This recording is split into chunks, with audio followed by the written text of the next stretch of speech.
ముంచుకొస్తున్న super El Niño అట మనకు కూడా కరువు రావచ్చు. ఈ ఋతుపవనాలు వచ్చేటప్పుడు మనం రెగ్యులర్గా వింటుంటాం ఎల్నినో ప్రభావంతో వర్షాలు నైరుతి ఋతుపవనాలు లేట్ అవుతున్నాయి, వచ్చినాయి కూడా ఆగిపోయినాయి, వెనక్కి పోయినాయి అని వింటుంటాం. సో ఈ ఎల్నినో కారణంగా వర్షాలు పడవు, కరువు పరిస్థితులు వస్తాయట. అయితే ఈ ప్రపంచంలో సూపర్ ఎల్నినో రావచ్చట. అంటే భయంకరమైన కరువు అనమాట. ఇది ముంచుకొస్తున్న సూపర్ ఎల్నినో మనకు కూడా కరువు రావచ్చు.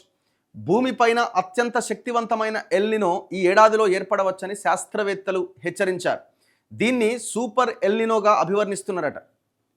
ఇది జూన్ నుంచి ప్రారంభం కావచ్చని అంచనా వేస్తున్నారు. దీనివల్ల ప్రపంచవ్యాప్తంగా వాతావరణ పరిస్థితులు మారిపోతాయట. ఉష్ణోగ్రతలు భారీగా పెరుగుతాయట.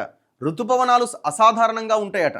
మే నెలలో ఎల్నినో ఏర్పడుతుందని, ఆగస్టు నాటికి బలపడుతుందని European centre for medium range weather forecast అంచనా వేసిందట. ఆగస్టులో సూపర్ ఎల్నినో ఏర్పడే అవకాశం 22% ఉందట.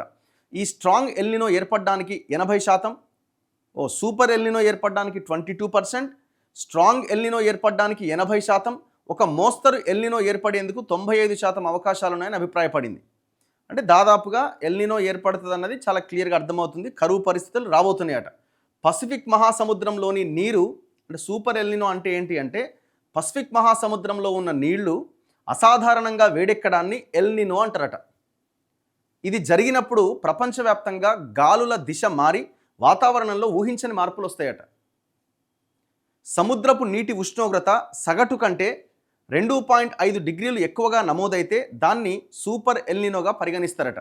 ఐరోపా, అమెరికా వాతావరణ నమూనాల ప్రకారం ఈసారి ఉష్ణోగ్రతలు ఆ స్థాయిని దాటే అవకాశం ఉందట. సో సముద్రంలో ఉన్న నీరు వేడెక్కడం వల్ల ఆ గాలుల దిశ మారి వాతావరణంలో చేంజెస్ వస్తాయి.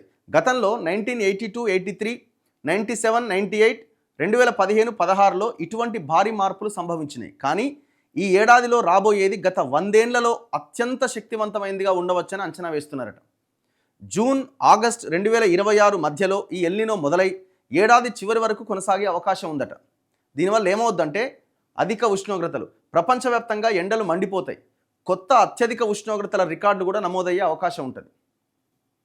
వర్షపాతంలో మార్పులు, కొన్ని ప్రాంతాల్లో భారీ వర్షాలు, వరదలు వస్తే మరికొన్ని చోట్ల తీవ్రమైన కరువు వస్తుందట. సముద్ర తుఫాన్ వచ్చే అవకాశం ఉందట. అట్లాంటిక్ మహాసముద్రంలో ఈ హరికేన్ల అంటే తుఫాన్ల ఉధృతి తగ్గే అవకాశం ఉంది.